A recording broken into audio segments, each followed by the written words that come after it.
Kembali tim Jimat punya cerita. Inilah cerita misteri bersambung Petaka Sumpah Pocong bagian yang ke-17, ditulis Abidin Ubaidillah.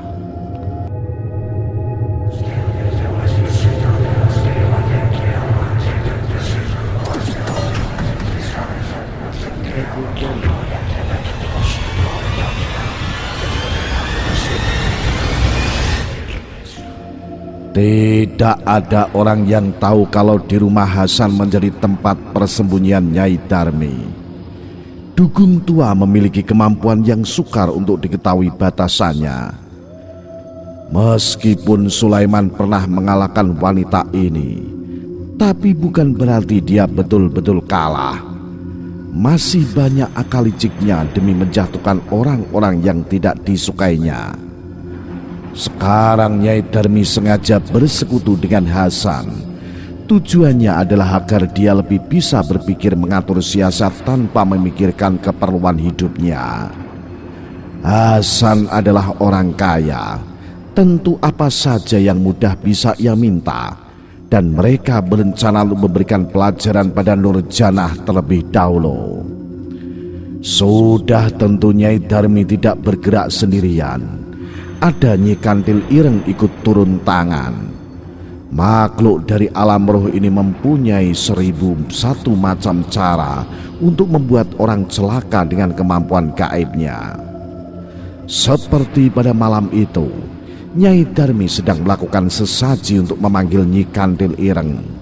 Hasan dan Rusmala sengaja membiarkan dukun wanita tua itu berbuat apa saja, asalkan rasa sakit hati mereka terbalaskan.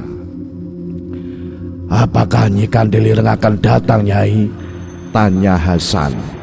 Ia sedikit ragu sebab sedari tadi Nyai Darmi melakukan ritual pemanggilan, tapi tidak ada tanda-tanda munculnya Nyi Kantil Ireng.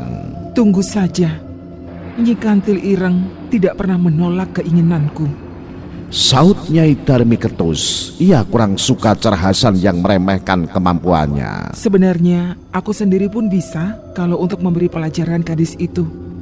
Tapi sudah pasti ayahnya tidak akan tinggal diam." Hasan merasakan pahit di mulutnya. Ia tidak pernah menyangka kalau Sulaiman memiliki kemampuan yang cukup tinggi. Dulu ia beranggapan Sulaiman itu hanyalah orang desa pada umumnya. Meskipun memang pernah tersiar kabar dari mulut ke mulut bahwa Sulaiman berhasil mengalahkan sejumlah pasukan Belanda dalam perang kemerdekaan, tapi Hasan menganggap cerita itu hanya dibesar-besarkan saja. Biasalah orang kampung, cerita sejengkal berubah menjadi sehasta. Mulut Nyai Darmi kembali berkomat-kamit membaca mantra untuk memanggil Nyi Kantil Ireng. Apa yang dikatakannya memang terbukti benar. Tidak lama kemudian ruangan itu terasa sesak oleh aroma kemenyan yang menyengat. Makin lama aroma itu membuat kepala Hasan dan Rusmala menjadi pusing. Namun sekejap kemudian aroma kemenyan itu pun hilang. Di hadapan Nyai Darmi perlahan-lahan muncul sosok wanita Nyi Kantil Ireng.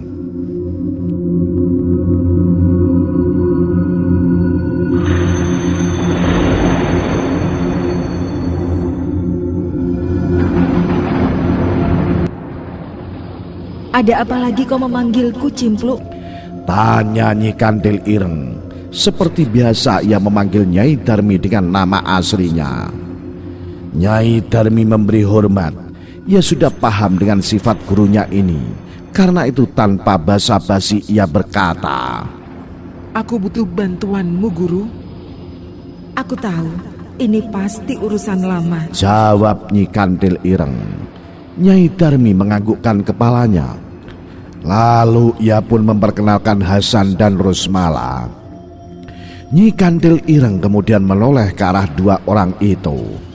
Wajahnya tidak menunjukkan ekspresi apa-apa, seolah-olah siapapun yang hadir di ruangan itu tidak membawa pengaruh apa-apa baginya. "Baik, dulu seranganku boleh saja digagalkan. Tapi yang kali ini, aku tidak akan setengah-setengah. Aku akan mengirimkan Bajul Ireng. Jika tidak mati, paling tidak gadis itu mengalami luka parah, cacat seumur hidupnya. Ujar Nyi Kantil Ireng. Terlihat senyuman tersungging di sudut bibir Nyai Darmi. Ia pernah mendengar keganasan Bajul Ireng. Meskipun dia sendiri belum pernah menyaksikannya, tapi ia tahu ilmu ini merupakan andalan sang guru. Siapkan sesajinya. Kelapa gading yang dibakar, air 7 sumur, dan darah kelelawar hitam. Ingat, siapkan itu besok malam. Ujar Nyi Kantil Ireng. Nyai Darmi menoleh pada Hasan dan berkata, Kau dengar syarat-syarat itu? Nah, segera kalian persiapkan. Hasan mengangguk. Meskipun ia merasa sangat sulit untuk mencari darah kelelawar hitam, tapi demi tercapai keinginannya apapun akan ia lakukan. Baik, besok malam aku akan datang lagi. Ucap Nyi Kantil Ireng. Setelah itu sosoknya memudar dan akhirnya menghilang. Bagi orang awam, mungkin kejadian seperti ini tidak bisa diterima akal. Tapi bagi orang-orang seperti mereka, apa yang baru saja terjadi bukanlah hal yang terlalu aneh. Kau dengar sendiri kan? Guruku akan membuat gadis itu sengsara. Karena itu, segera kalian persiapkan apa yang diminta Nyi Kantil Ireng. Ujar Nyai Darmi. Baik Nyai, sekarang juga aku akan memerintahkan orang-orangku untuk mencari semua yang kita butuhkan. Hasan menyanggupi permintaan itu.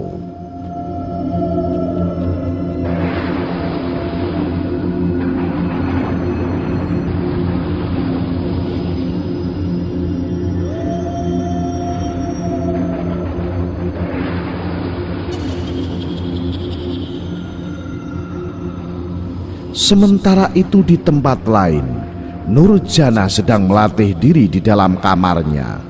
Ayahnya memang mengajarkan beberapa ilmu dasar untuk bertahan.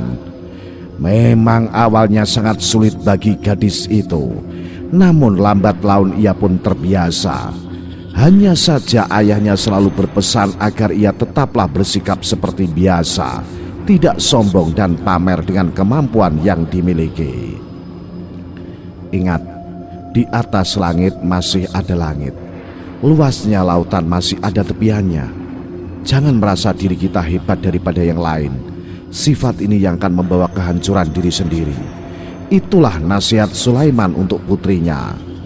Di beranda rumahnya, Sulaiman justru tengah berpikir keras. Dia teringat pesan Haji Yusuf agar dia tetap berhati-hati. Aku sangat mengenal Hasan. Dia itu orang yang cepat sekali berubah. Sekarang dia berkata begini, besok lain lagi yang dia katakan. Aku sangat mengenal Hasan. Dia itu orang yang cepat sekali berubah. Sekarang dia berkata begini, besok lain lagi yang dia katakan. Kita berharap ia tidak berbuat macam-macam lagi. Tapi untuk berjaga-jaga, bersikap waspada itu lebih baik. Andai betul Hasan berubah pikiran, siapa lagi kali ini yang diandalkan? Gumam Sulaiman. Lagi memikirkan apa, Bang? Pertanyaan Zubaidah ini sedikit membuat Sulaiman terkejut. Ia menoleh ke arah istrinya. Meskipun ia berusaha tersenyum, tapi tidak dapat menutupi kegusaran hatinya. Aku sedang memikirkan apakah masalah ini betul-betul berakhir atau hanya sementara saja. Zubaidah mengembuskan napas panjang. Ia pun sebenarnya memikirkan hal sama dengan suaminya. Tapi ia mencoba untuk selalu berbaik sangka. Bagaimanapun juga takdir sudah ada yang mengaturnya. Manusia hanyalah berikhtiar dan menjalaninya dengan ikhlas. Andai hal buruk yang terjadi, manusia hanya bertawakal. Ini adalah ujian dari Sang Kuasa. Tidak usah terlalu dipikirkan, Bang. Nanti bikin pusing sendiri. Kita jalani saja. Jika memang masalah ini belum berakhir, anggap saja ini ujian untuk membuat kita menjadi manusia yang lebih baik. Terkadang aku berpikir, apa tidak sebaiknya kita pindah dari desa ini? Ucap Sulaiman. Zubaidah menggeleng. Kemanapun kita pergi, masalah itu akan tetap ada. Justru kalau kita pindah, orang-orang yang jahat pada kita akan kegirangan dan menganggap kita kalah. Lebih baik dibilang kalah daripada selalu mendapatkan teror dari orang-orang jahat. Tapi pindah karena lari dari masalah, itu sama saja kita menyerah. Selama kita berada di jalan yang benar, untuk apa takut? Sulaiman mengangguk. Apa yang dikatakan istrinya itu memang benar, tapi jujur dirinya sudah lelah. Ia ingin hidup dengan tenang tanpa ada yang mengusik ketentraman keluarganya.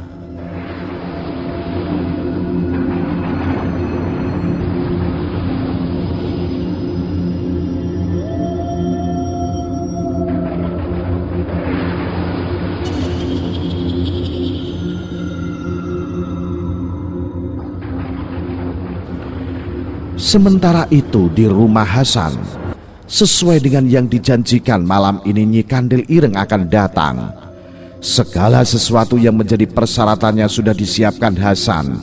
Semuanya sudah tersusun rapi dalam wadah yang akan nantinya menjadi sesaji bagi Nyi Kandil Ireng.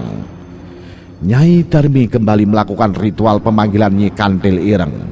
Tidak membutuhkan waktu lama, Nyi Kandil Ireng pun datang. Ia tertawa senang saat melihat apa yang ia minta telah disiapkan semuanya. Bagus, bagus. Sekarang kita bersiap. Aku akan memanggil Bajul Ireng untuk melaksanakan tugasnya. Ujar Nyi Kandil Ireng. Guru Nyai Darmi ini pun memejamkan matanya. Mulutnya terlihat komat kamit membaca mantra.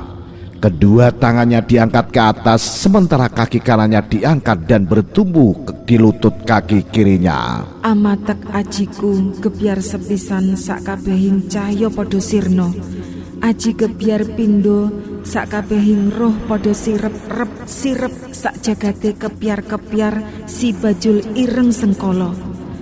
Tuk pitu sumur pitu gumilir ilining wareh. Saka wetan, saka kulon, saka lor, saka kidul, saka kiwa, saka tengen, saka ngisor, saka dhuwur, kabeh-kabeh dadi sasambatan. Aweh daya urun jaya saka keparinge Guru Alif Raja ing ngalam pitu. Daya jaya manjing ing karomah, daya jaya nitis marang tubuh alusku.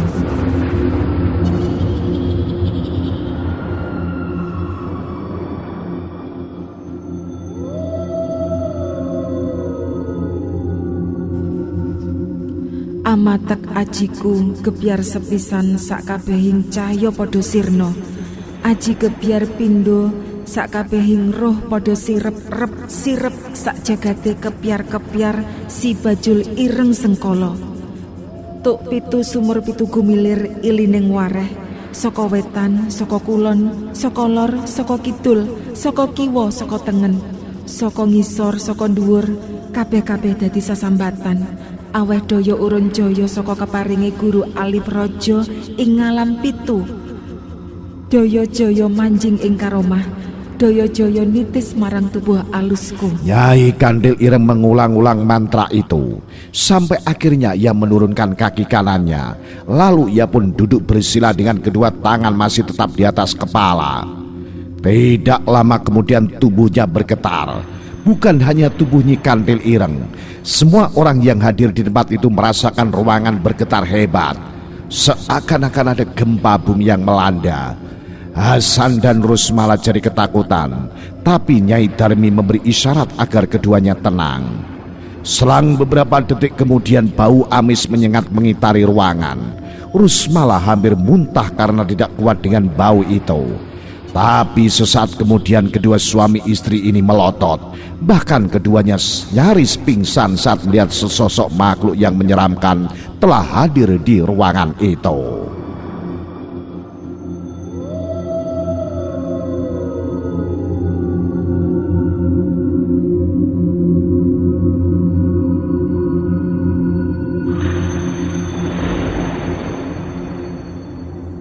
Sesosok makhluk dengan tubuh licin dan berbau amis.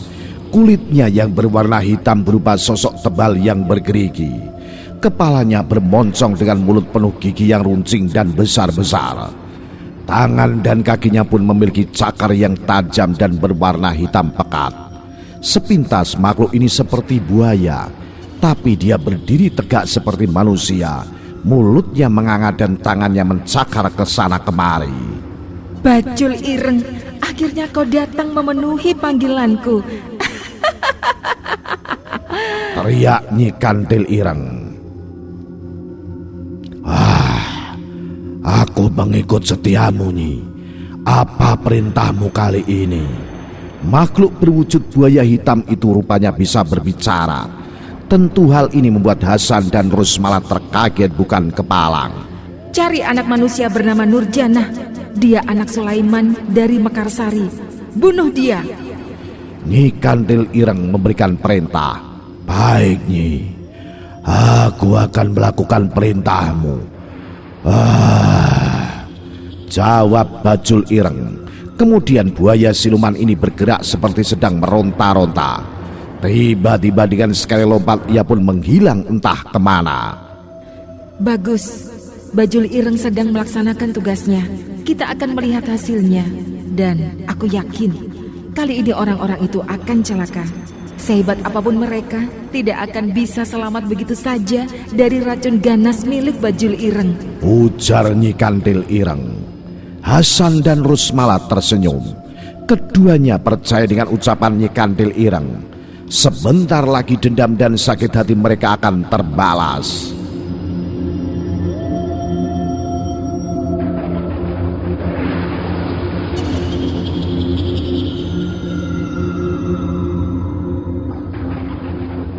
Sementara itu di pondokannya Dipati Telah yang sedang duduk bersila dengan mata terpejam. Tiba-tiba tubuhnya bergetar. Orang tua ini merasakan ada kekuatan jahat yang sedang bekerja untuk mencelakakan Sulaiman dan keluarganya. Nyi Kandil Ireng dan Nyi Darmi, mereka seperti tidak pernah jera membuat masalah, desis Dipati Telah. Ia membuka matanya dan dengan sigap berdiri dari duduknya.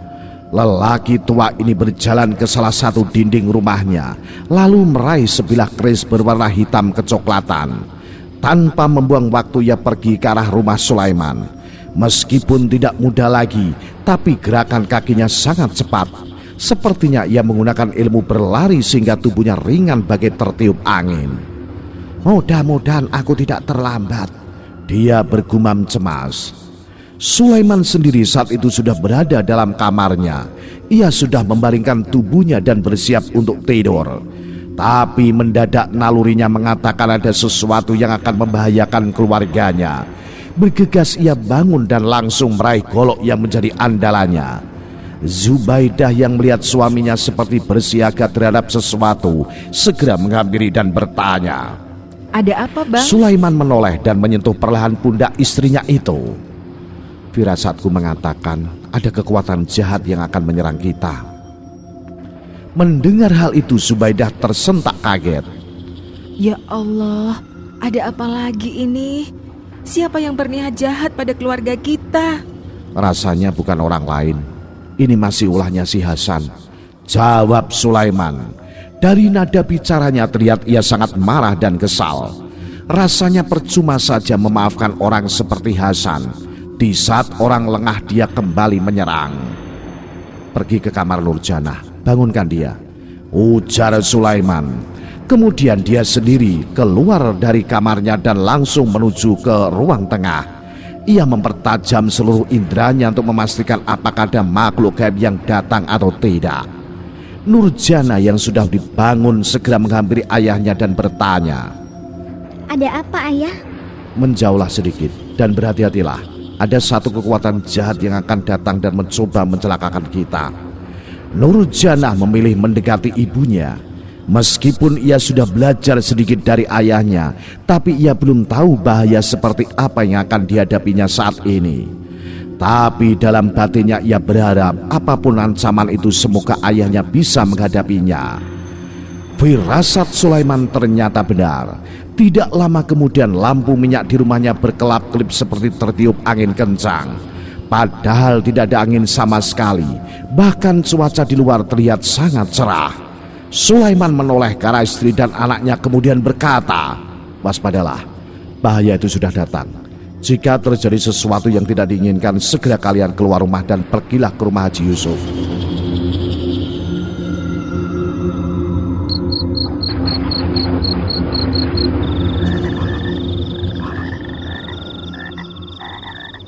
Entah kenapa ucapan ayahnya itu membuat Nurjanah ketakutan dan cemas. Ia tidak ingin terjadi sesuatu terhadap ayahnya.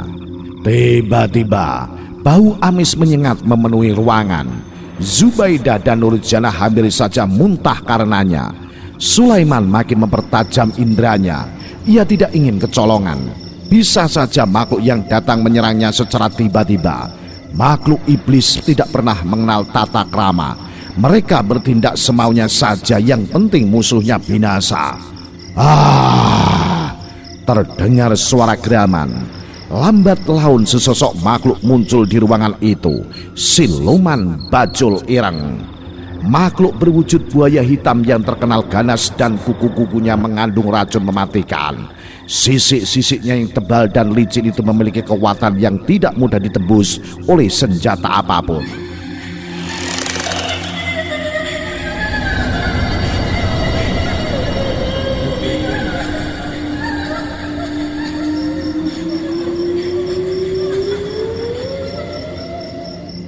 Melihat kemunculan Bajul Ireng, Zubaidah dan Nurjanah terpekik.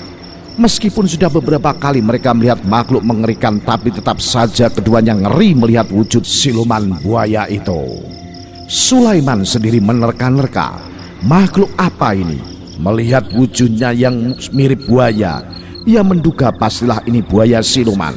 Tapi ia sendiri belum tahu kekuatan dari siluman ini.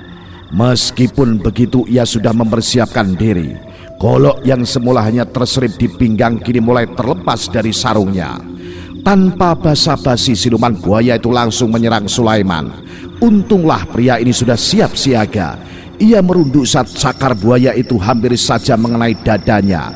Sulaiman meloncat mundur, namun dengan cepat Bajul Ireng menggerakkan ekornya mengibas ke arah musuhnya. Tentu saja Sulaiman kaget bukan main. Inilah yang ia takutkan saat berhadapan dengan makhluk siluman. Gerakannya sama sekali tidak bisa diprediksi sebelumnya. Mau tidak mau ia harus berjumpalitan menyelamatkan diri. Istri dan anaknya menjerit saat melihat keadaan Sulaiman yang tidak menguntungkan. Bahkan Nurjanah terduduk lemas saat melihat ayahnya harus jumpalitan ke sana kemari untuk menghindari serangan musuhnya. Ruangan ini terlalu sempit. Aku harus memancingnya keluar. Batin Sulaiman. Ia sadar di tempat ini gerakannya tidak leluasa. Salah sedikit saja ia bisa terkena cakaran ataupun sabetan ekor siluman buaya itu. Namun bukan hal mudah memancing Bajul Ireng. Siluman ini menyerang terus seperti air bah. Bahkan bukan hanya cakar dan ekornya saja yang menyerang musuh. Sesekali moncongnya pun bergerak mencari sasaran. Sulaiman pun tak kehilangan akal. Setiap serangan dari musuhnya, sedikit demi sedikit ia menggeser posisinya ke arah pintu. Dan saat kesempatan itu datang, ia melompat ke beranda rumah. Tepat dugaannya, Bajul Ireng terus merangsek maju. Ia terus memburu Sulaiman keluar rumah. Posisi Sulaiman jelas lebih baik saat ini. Dengan leluasa ia bisa menghindari serangan bertubi-tubi dari buaya siluman itu. Nurjanah langsung berlari ke depan pintu. Ia berteriak meminta tolong, berharap ada tetangga yang mendengar terikannya dan melihat keadaan yang terjadi saat ini.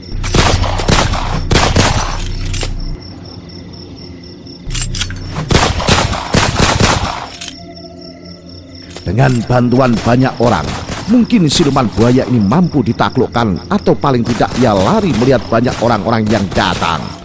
Teriakan Nurjanah membuat beberapa orang terbangun. Mereka yang buru-buru datang menghampiri jelas terkejut melihat Sulaiman yang sedang melawan buaya siluman. Beberapa orang langsung menabuh kentongan memanggil warga yang lain. Dalam waktu yang tidak lama sudah banyak orang-orang berkumpul. Namun saat seorang warga ingin membantunya, Sulaiman langsung mencegahnya. Ia tidak ingin orang-orang yang tidak mengerti siapa lawan yang dihadapi saat ini menjadi korban sia-sia. Jangan mendekat, siluman ini sangat berbahaya, kalian bisa celaka, teriaknya. Orang itu pun mundur. Ia sendiri memang tidak yakin bisa menghadapi siluman itu. Ia berpendapat, Dengan menghadapinya bersamaan, makhluk itu bisa mereka kalahkan. Hanya saja ia tidak menyadari kalau siluman itu memiliki cakar beracun dan kulit yang sangat keras. Bajul Ireng sepertinya tenang saja.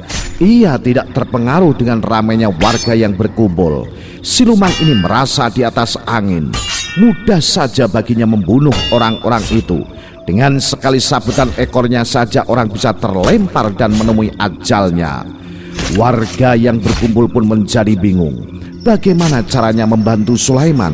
Ada yang mengusulkan memanggil Haji Yusuf, tapi rasanya tidak akan banyak membantu. Untunglah setiap orang yang datang membawa obor. Setidaknya ini sedikit membantu Sulaiman. Keadaan menjadi cukup terang untuk melihat setiap gerakan dari Bajul Ireng. Meskipun ia sendiri belum berani menyerang, tidak ada celah baginya untuk melakukan serangan balasan.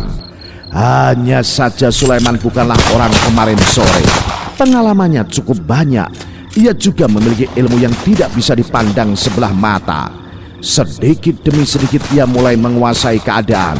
Ia sadar tubuh siluman buaya yang cukup besar itu membuat gerakan-gerakannya sedikit lamban. Inilah yang akan dimanfaatkannya. Dirinya harus bergerak selincah mungkin. Saat yang dinantikan itu tiba. Ia berhasil mengirimkan serangannya ke arah perut Bajul Ireng. Kalau Sulaiman menebas bagian perut buaya yang tidak memiliki sisik hitam.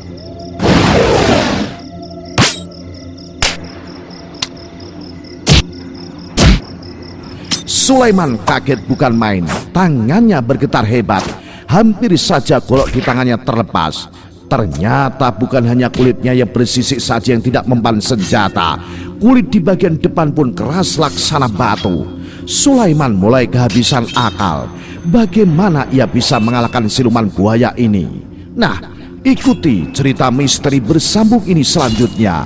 Petaka Sumpah Pocong. Salam Jimatres, salam satu misteri. Au.